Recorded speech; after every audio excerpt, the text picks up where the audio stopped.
On பண்ணு. வெங்காயம் நல்லா வதங்கிருச்சு ஃப்ரெண்ட்ஸ். இப்போ தக்காளி போட்டுக்கலாம். பச்சை மிளகாய் போட்டுக்கலாம். அப்படியே கருவேப்பிலை, நச்சு வச்ச பூண்டு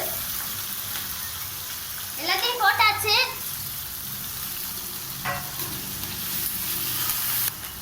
இப்போ நல்லா வதக்கிக்கலாம். நல்ல நறுமணமா இருக்கு ஃப்ரெண்ட்ஸ். பச்சை வாடை போக நல்லா வதக்கலாம் ஃப்ரெண்ட்ஸ். கரைச்சி வச்ச புளி ஊற்றிக்கலாம் ஃப்ரெண்ட்ஸ். இப்போ ஊற்றியாச்சு. இப்போ நம்ம குழம்புத்தூள் போட்டுக்கலாம் ஃப்ரெண்ட்ஸ். இப்போ நம்ம தேவையான அளவு கல்லுப்பு போட்டுக்கலாம் ஃப்ரெண்ட்ஸ்.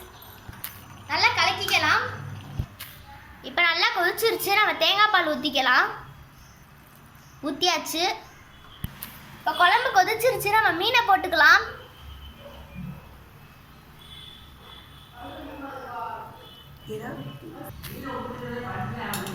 நல்ல கலர்ஃபுல்லாக இருக்கு.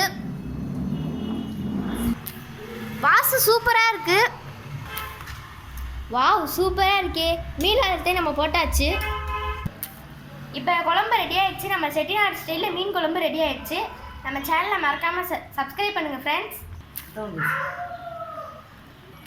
இது உங்கள் வீட்லேயே ட்ரை பண்ணி பாருங்கள் ஃப்ரெண்ட்ஸ். தேங்க்யூ.